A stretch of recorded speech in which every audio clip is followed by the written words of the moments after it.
Yun mga kaprobinsya, oh. Nakikita natin ngayon yung Bulkang Mayon, no? Napakaganda ng panahon. At tanaw na tanaw yung ganda niya dahil walang nakaharang na ulap. Yun mga kaprobinsya, relax muna tayo dito sa Sorsogon. At oras 4:20. Yun mga kaprobinsya, at update lang, nandito na tayo ngayon sa may Ragay, no? Pupunta na ito ng Naga, sakop na ito ng Camarines Norte, no? At hindi tayo nakapag-vlog kanina mga kaprobinsya dahil ngayon lang natin binuksan yung ating camera, galing dun sa may Arco ng Bicolandia, no? Dahil sobrang init ng panahon, no? Kitang kita nyo naman. At tinitipid natin yung ating camera para makaabot man lang kahit hanggang Matnog, dahil medyo mabilis malubat yung Insta360. Tinitipid-tipid natin para kahit paano man lang ay may vlog tayo hanggang Matnog. At pag naka-charge tayo doon sa Matnog, doon sa may barko, yun naman yung ating gagamitin papunta naman doon sa sa Alin, papunta na ng Surigao, no? At yan, mabuti-buti na lang dito mga probinsya, no? Medyo maganda-ganda na yung kalsada, no? Kanina doon sa may Tigkawayan, sobrang daming lubak at maraming mga ginagawang kalsada, no? At least kahit paano dito okay na, hindi na ganun ka pangit, no? Yan, napakaganda naman ang view dito mga kaprobinsya, no? Wow, ito talaga yung hinahanap-hanap ng mga mata natin, no? Kapag medyo matagal na tayo sa Maynila. Ayan, yun, no? Wow, malapit na ito sa Sipukot mga kaprobinsya, papunta ng Nagay, no? Ayan, no? Ganda ng mga palayan. At mabuti na lang mga probinsya, no, ay hindi tayo inulan-ulan ngayon. Ayan, no, tanghaling tapat na. Dahil madalas kapag bumibiyahe tayo ng probinsya ay palaging ulan, no? Kaya medyo nakakainis. Ngayon, kahit paano sinuwerte tayo, hindi umulan, no? At mainit na mainit. Kaya may unleaded? Meron pa unleaded? Unleaded? Unleaded po. Yan. Pagas muna tayo mga kaprobinsya. Dito tayo sa may punahan ng Naga sa Diversion Road. 250 kuya.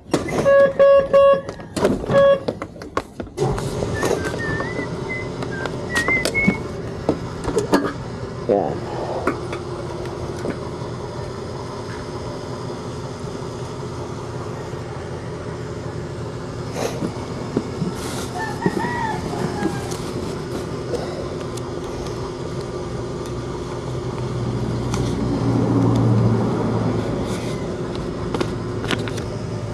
Anong lugar na to kuya? Naga pa? Minalaba. Malapit sa Naga. 30 minutes na. Pero yung doon, Naga yun, yung papapasok doon sa may diversion, Panaga. Pero dito, lagpas na to ng Naga kapag doon ka manggagaling. Okay. Pas na. Yan. Thank you. Thank you po.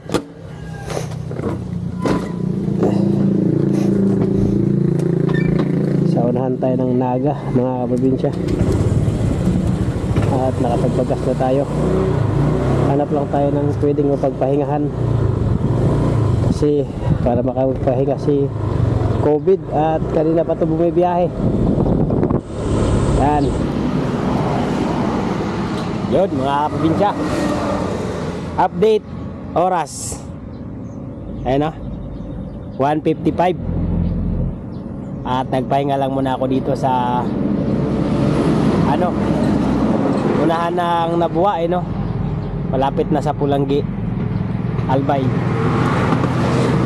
At nakaramdam na ako ng pagod, saka pinagpahinga ko rin yung aking body na si COVID. Ayun, pinagpahinga ko si COVID kasi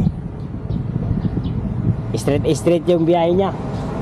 Malapit-lapit na naman ako mga kaprobinsya, siguro mga 2-3 oras na lang siguro biyahe, sa Matnog na ako. Tinatansa-tansa ko lang din yung oras na darating ako doon ng alas 6 or alas 7. para yung biyahe ay sasakto lang dun sa dating ko. At pag yung pagtawid ko, mga bandang alauna na ako makatawid. Tapos saka bibiyahe na naman ako papuntang Tacloban hanggang sa dun sa Leyte na, sa may Liluan. Yan. Kaya yun, pahinga muna tayo. Mahaba-haba pa oras. Alas 2 pa lang. So meron pa tayong 5 oras kung susumahin para makarating sa Matnog. At 150 kilometers na lang yung ating tatakbuhin, ay nandun na tayo. Kaya na yon mga probinsya. Enjoy muna natin yung view dito. Napakaganda ng view dito mga probinsya. Ayun ayan mga probinsya. At matatanaw mo na dito yung Bulkang Mayon. Ayun yan yung bandang gilid na yan, yung dito sa banda, yung matulis na matulis. Bulkang Mayon yan mga probinsya. Sana pag dumaan tayo dyan, dun sa malapit-lapit na sa kanya, ay magpakita yung pinakatuktok niyan, matanggal yung parang ulap na yun. May ulap pa kasi sa pinakataas. At kakain na rin muna ako mga kaprobinsya para at least pag may baon ako yan, nagbaon ako ng kanin. Dahil yung kumain ako kanina, may sobra pa na ulam, tapos bumili na lang ako ng kanin para yun na lang yung magiging pagkain ko ngayon tanghali, Yan, para tipid tips At yung gas natin kanina ay umabot na ng nagpadagdag na ulit tayo ng 250 dun sa unahan ng Naga, dun sa may diversion road ng Naga. Nagdagdag na ulit tayo ng 250. So yung kanina 430 plus 250, so 680 na yung ating gas mga kaprobinsya. Tingin ko kung didiretso na natin yan at sasagarin natin yung ating gas, kaya na yan makarating ng Matnog. Pero syempre hindi natin yan pwedeng sasagarin bago dumating ng Matnog. Magpagas na ulit tayo kasi yan 150 kilometers full tank yan, kayang kaya yan hanggang Matnog na yan. Pero hindi natin yan sasagarin. Magpagas na tayo para pagtawid natin, kasi gabi na yon, pagtawid natin walang gas station bukas doon sa Alin, para meron pa tayong gas para makabiyahe pa tayo ng paunti-unti. Yun, update ako mamaya mga probinsya. Kain muna ako. Yun, tuloy na tayo sa biyahe mga probinsya para makuha natin yung oras na gusto nating marating yung Matnog. At yun matatanaw na natin dito yung ganda ng Bulkang Mayon. At natatakpan lang siya ng mga punong kahoy. Pero yan madadaanan din naman natin yan mamaya doon sa pinakamalapit na, doon sa mismong Albay na talaga, malapit sa Legazpi. Ayun wow, tulis na tulis yung Bulkang Mayon. Tapos may mga ganito pa kagagandang view. Wow, ganda ng palayan. Napakaganda pa ng kalsada mga probinsya. Walang halos na daan. At isa pa, maganda yung mga puno rito parang nagkakaroon din ng lilim yung kalsada. Yan, nagpas na ito ng Pulanggi mga kaprobinsya. Malapit na tayong lumiko papunta ng Sorsogon. Yan, pero madadaanan pa rin natin yung na yan, yung Mayon na yan, dahil hindi pa tayo nakarating sa pinakamalapit na view niyan. Dadaanan pa natin yan. Kaya yun, tara mga kaprobinsya.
Yun mga kaprobinsya, relax muna tayo dito sa Sorsogon. At oras 4:20, meron pa tayong 70 kilometers na kailangan bunuin para sa Matlog. At relax muna tayo. May nakita tayo ditong magandang spot sa Sorsogon. Ayan o. Wow. Naragala ko kayo saglit.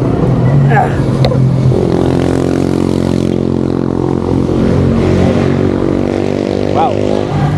Dito mga kaprobinsya.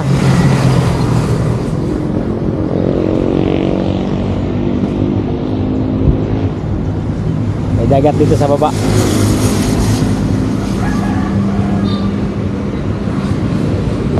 Ayun o. Taas mga kaprobinsya. Sarap maligo dyan o. Kakaligo din ako dyan pag nakarating ako sa amin. Tapos meron silang ano doon, no? Meron silang parang pasyalan na yun sa taas. Ayun. Diba?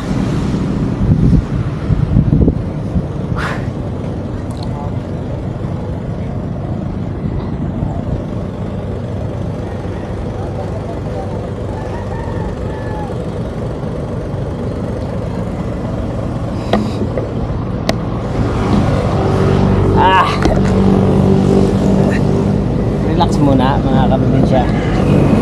Ang lakas parang dita dito mga kaprobinsya. Ganda.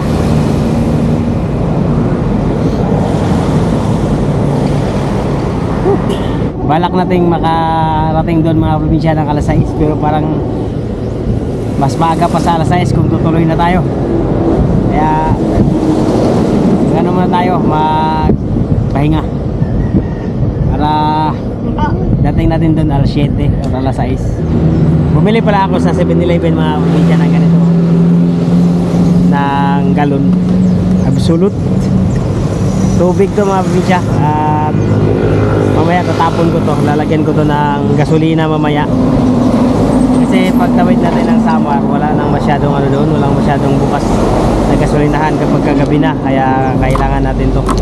Pakarga na tayo dito pa lang sa Matlog, pakarga na tayo ng full tank sa isa nito, para kung makarating man tayo doon ng mga bandang alas 11 or alauna ng gabi, makatawid tayo, meron tayong dalang gasolina na extra, kasi didiretso na tayo, bibiyahe na tayo agad kapag nakaano tayo doon, nakatawid tayo sa Alin.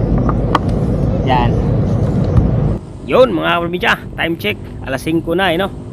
At andito na tayo ngayon sa Sorsogon City. Yun no, napakaganda ng kalsada rito mga probinsya. At mabuti na lang mga probinsya, hindi tayo inabot ng gabi no? At masisilayan natin itong ganda ng Sorsogon. Yan, pakita ko sa inyo mga probinsya yung palagi kong dinadaanan dito. Napakagandang tanawin no? At napakalinis ng daan dito. Ayun no, ito yung parang pinakabewak nila dito no? Sa Sorsogon City. Yan. At sa gabi napakaliwanag dito, kasi madalas gabi talaga ako dumadaan dito, ngayon lang ako napaumaga. At first time kong makita ito ng umaga mga kaprobinsya, kasi madalas sabi ko nga sa inyo gabi ay napakaraming ilaw niyan, napakaliwanag. At ngayon natin masisilayan yan ng umaga. Yan, hindi naman masasabing umaga, hapon din, kasi hapon na rin, pero ngayon natin makikita na maliwanag. Yan, na hindi galing sa ilaw. At yun know, straight na straight, parang runway ng airport yung mga daan dito no? Yan, kaya shout out sa Mahala sa Sorsogon City. Napakaganda ng lugar nyo. Yan no? Wow, dagat yan dyan sa kabilang side mga kaprobinsya, kabilaan dagat yan. Yan no, may mga bakawan. At maraming tao dito kapag umaga, tapos may mga palaruan pa no? Pwedeng maglaro yung mga bata dyan. Umaga at hapon napakaraming tao dito mga kaprobinsya.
nakailang beses na akong umuwi ng probinsya. Pag dumaan ako dito, talagang gabi ay maliwanag na maliwanag yan. At yun, oy, SM pala tong dito mga probinsya, no?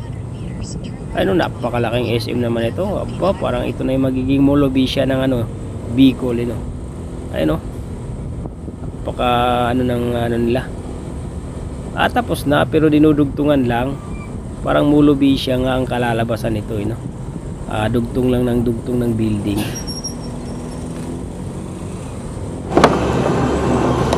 Pwede ba talagyan, kuya? Gasolina, lagyan pwede. Tapon natin na siya.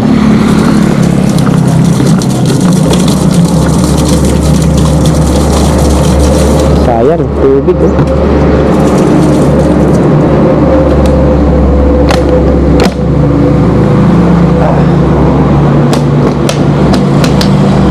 Okay na yan dyan, kuya. Dito naman.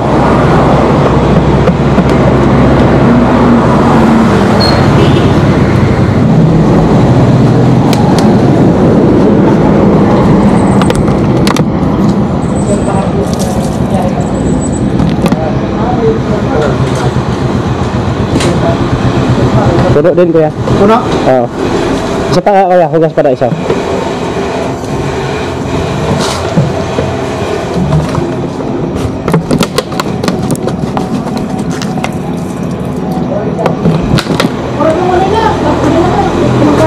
Ba't yung punta ka rin?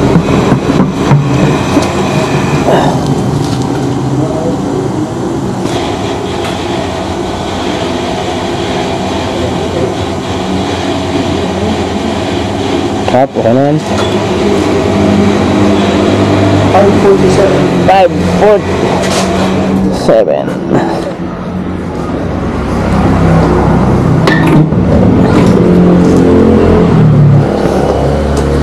Meron na tayong extra gas mga kabibisya para mamaya doon sa Samar. Bali 547 plus 680 1 to 47. At kung makapadagdag man tayo ng isa pang pagas, siguro 100 na lang. Hula ko lang ha, nasa ganyan na lang siguro. Yun, tara mga kabisya. 2 hours later.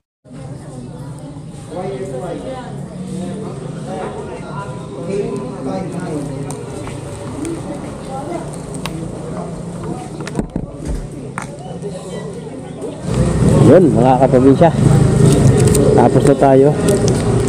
Kaiba yung discarding na dito mga kaprobinsya, no? Nagtaas na sila. Dati parang nasa 600 or 700 lang yung lahat-lahat babayaran mo. Ngayon mataas na, nasa 1,000 na. Yun mga kaprobinsya, pasakay na tayo ng barko. Ang ating Roro, ang pangalan ay Montenegro. Yan, punta na dun, oh, Pasgat. Tapos na, ito wala pa, Montenegro, hindi pa nag-umpisa.